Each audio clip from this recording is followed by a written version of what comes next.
Hey you guys, welcome back to Crime Immemorial.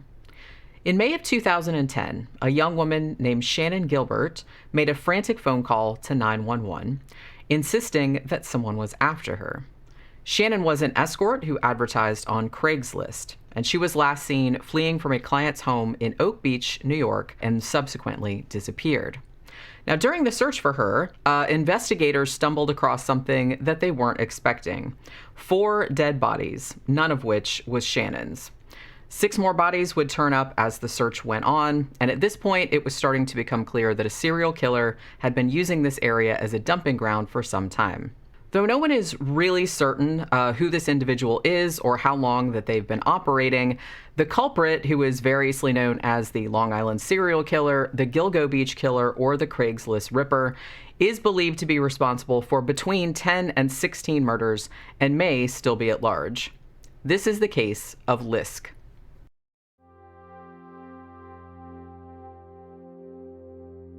On April 20th, 1996, police discovered a pair of severed women's legs in a garbage bag on Fire Island, a barrier island parallel to the south shore of Long Island, New York.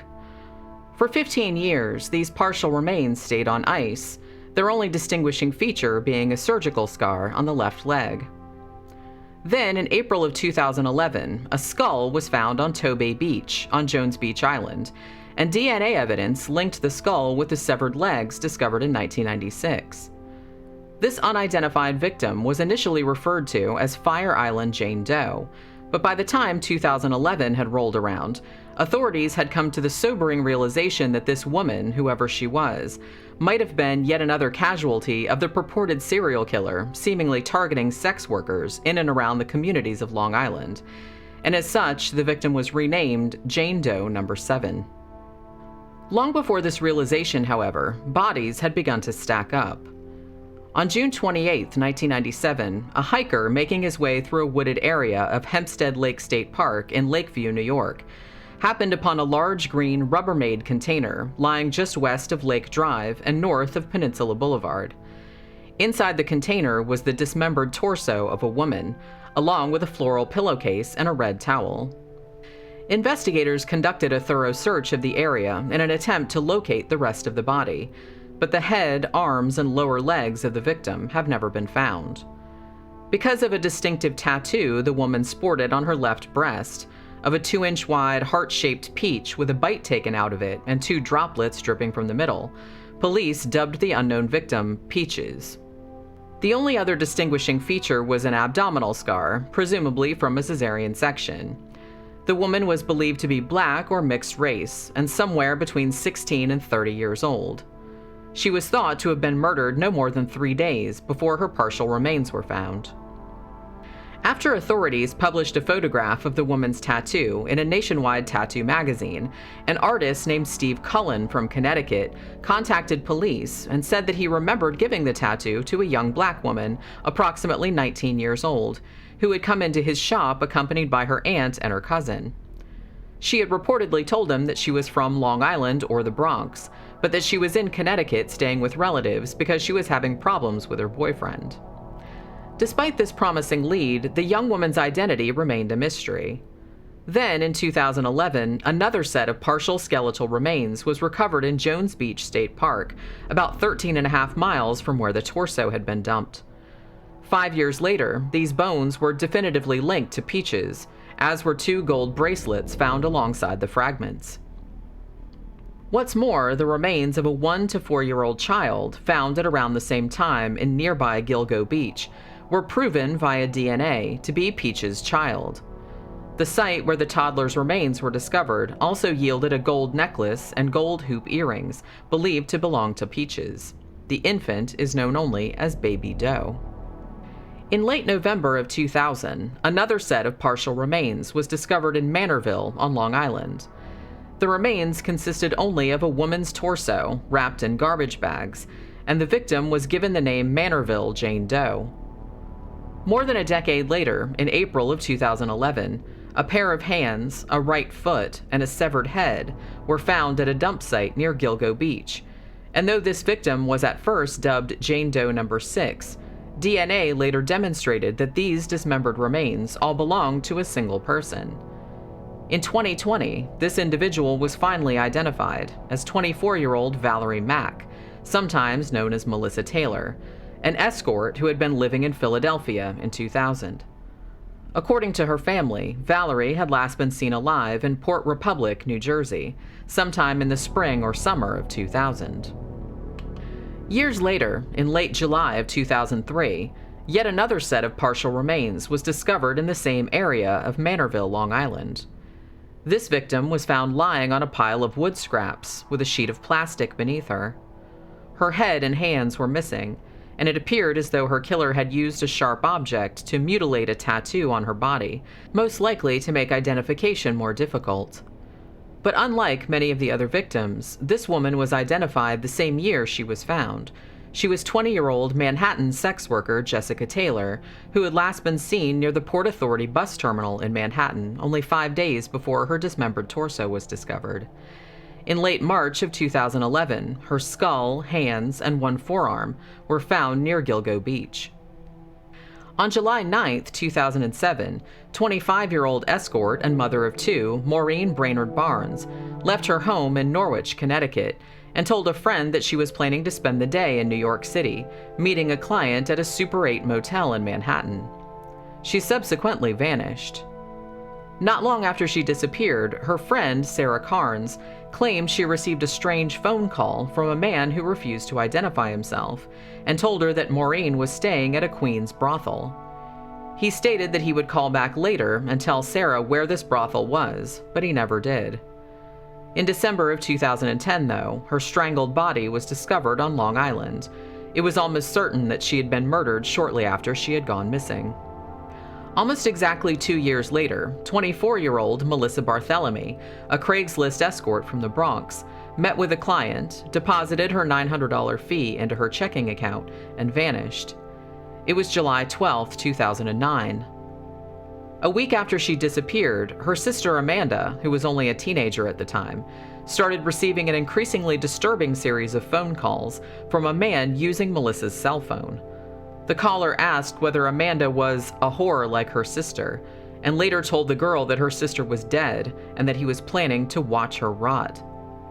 Though police traced some of these calls to various locations around Manhattan, as well as Massapequa on Long Island, they were never able to find the culprit. Melissa Barthelemy's remains were found on December 11, 2010, 2 days before those of Maureen Brainerd Barnes, and like Maureen, Melissa had been strangled and dumped in the same area of Long Island. On May 2, 2010, a bizarre occurrence on Oak Beach would serve as the catalyst for what would become the Lisk investigation, finally cluing police into the fact that there might be a serial killer on the hunt. Keep in mind that prior to this incident, only a few sets of partial remains had been found, and a small handful of women, most of them escorts, had gone missing. Prior to that point, there was no reason to necessarily connect the crimes. The case of Shannan Gilbert, though, changed all that. At the time of her disappearance, Shannan was 23 years old, and had traveled out to Oak Beach to the home of a client after setting up an appointment via Craigslist. She arrived there sometime after midnight, and it's unclear what happened over the ensuing 5 hours. Shortly before 5 in the morning, however, 911 dispatchers received a distraught phone call from Shannan in which she claimed that someone was after her and was trying to kill her. She remained on the line for more than 20 minutes, though much of that time she was silent. She was last seen pounding on the door of a house in Oak Beach and screaming for help, then running off into the darkness. The entire phone call was finally released to the public by the Suffolk County Police Department in May of 2022. Investigators were sent to the area to look for Shannan, but found no trace of her. And a month after the fateful 911 call, a new search was undertaken, utilizing a cadaver dog named Blue. But still nothing was found, although the hunt continued all throughout the summer of 2010. Finally, in December of the same year, authorities decided to widen the search parameters, theorizing that if Shannan Gilbert had been murdered, then perhaps her body had been dumped along a nearby parkway. This time, the search hit pay dirt, but not in the way that police expected. On December 11, 2010, a set of skeletal remains housed in a rotting burlap sack were discovered along Ocean Parkway in Oak Beach. These, however, were not the remains of the still missing Shannan Gilbert. In fact, they belonged to the previously discussed Melissa Barthelemy, who had vanished in July of 2009. 2 days later, on December 13th, shocked investigators unearthed 3 more bodies as they were searching for additional evidence. These victims were identified as the aforementioned Maureen Brainerd Barnes, last seen in July of 2007, 22-year-old Megan Waterman of South Portland, Maine, who had gone missing in early June of 2010, and 27-year-old Amber Lynn Costello of West Babylon, New York, who was last seen on September 2, 2010. The 4 victims found in December of 2010, all of whom had been strangled and left in burlap sacks only about 500 feet from one another, would subsequently become known as the Gilgo Four. At this stage, police were not only looking for Shannan Gilbert, whose whereabouts were still unknown, but also searching for the individual who had murdered these other women. And as the investigation continued, more victims would make themselves known. In March of 2011, the partial remains of Jessica Taylor were discovered along the same roadway. As discussed earlier, she had gone missing in 2003, and her torso was found in Manorville not long after her disappearance. A month later, on April 4th, detectives uncovered 3 more sets of remains: the previously mentioned baby doe, the head, hands, and right foot of Valerie Mack, whose torso had been found in Manorville in late 2000, and a young Asian man known only as John Doe, who was found clad in women's clothing and may have identified as female. This last victim, thought to have been murdered by blunt force trauma sometime between 5 and 10 years prior to his remains being found, was believed to be in his late teens to early 20s, stood about 5'6", and was missing 4 teeth. A week after that, on April 11th, the partial remains of the aforementioned Peaches and Fire Island Jane Doe were found near Jones Beach State Park and Tobay Beach, respectively. In May of 2011, authorities announced that they were confident all 10 of the victims had been killed by the same perpetrator, and that the killer was almost certainly a resident of Long Island. On December 13th of the same year, there was a strange and tragic twist in the ongoing case. At long last, the body of Shannan Gilbert, who had disappeared in early May of 2010, was found in a marsh, only half a mile from the spot where she had last been seen alive. After examination of the remains, however, police stated that her death was most likely an accident. They theorized that Shannan had set off into the marsh in a drug-fueled, paranoid state, and had drowned or died of exposure.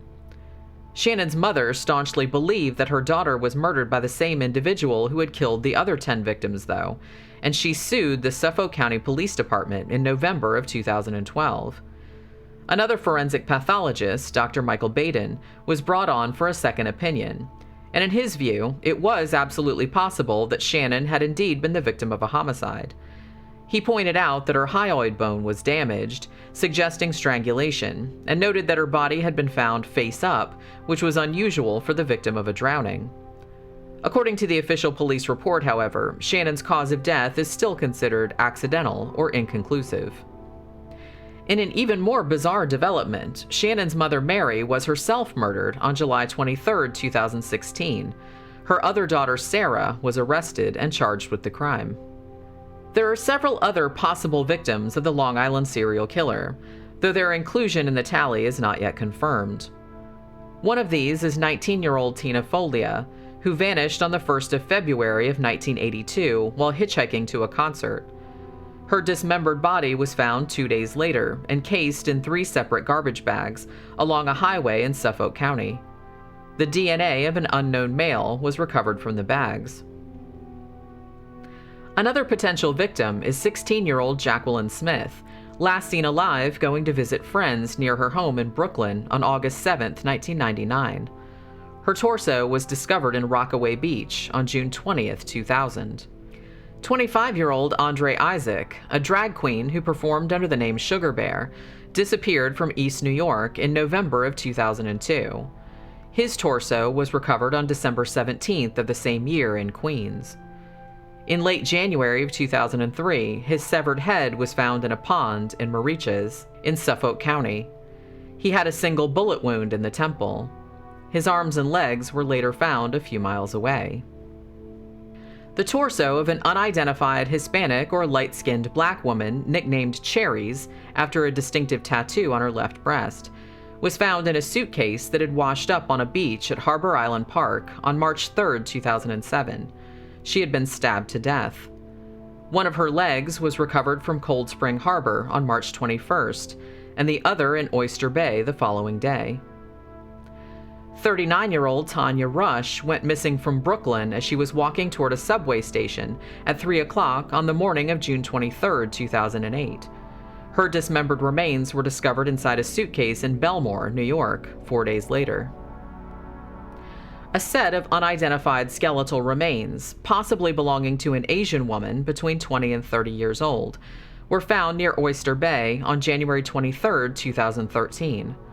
Her body had been wrapped in some undisclosed material and had been buried rather than being left above ground like the other presumed victims of Lisk.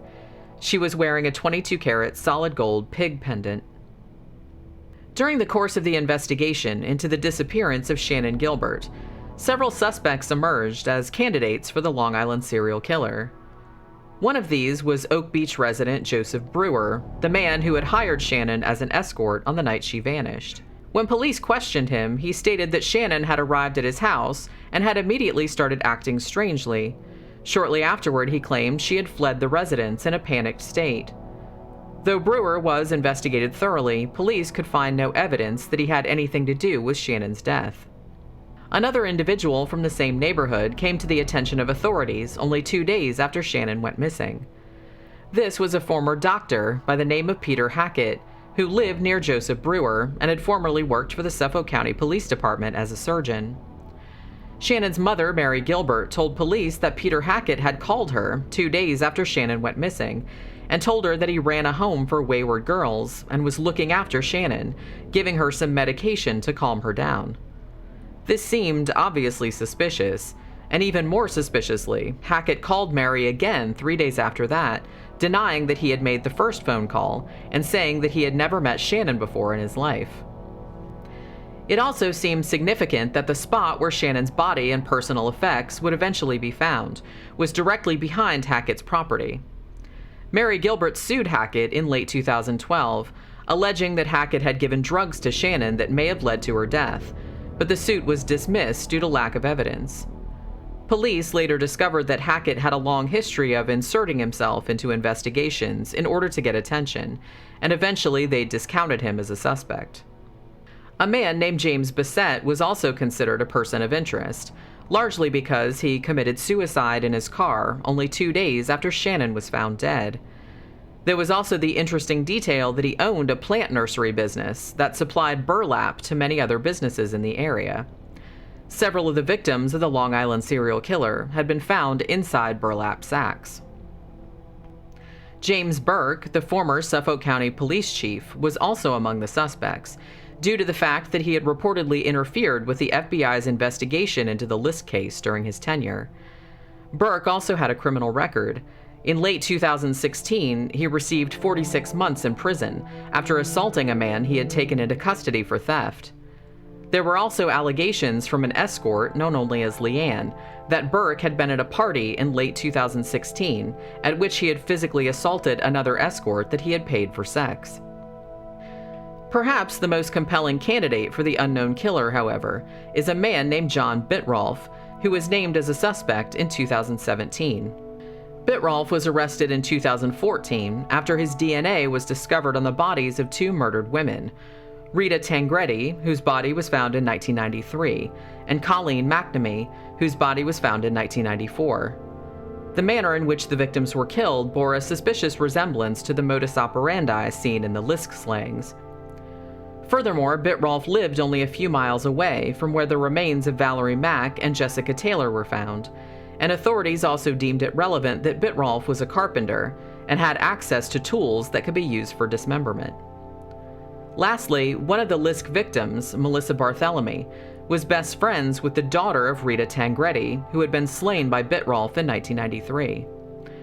Bitrolf is currently serving 2 consecutive 25-year sentences for the 2 murders from the 1990s, but investigation into his possible connection with the Long Island serial killer case is ongoing. There's also been speculation that serial killer Joel Rifkin, who was convicted of killing 9 women between 1989 and 1993 and once lived on the South Shore of Long Island, may have been responsible for some of the older crimes in the Lisk series, though Rifkin himself has denied the allegations.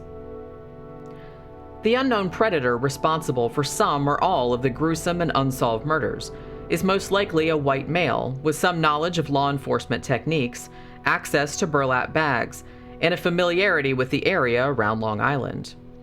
Whoever he is, there remains the chilling possibility that he may still be walking free to this day, just waiting for the chance to strike again. Thank you as always for watching. Remember to like, share, and subscribe if you enjoyed this video. Also, remember to visit www.crimeimmemorial.com for more written content about unsolved murders from the 20th and 21st centuries.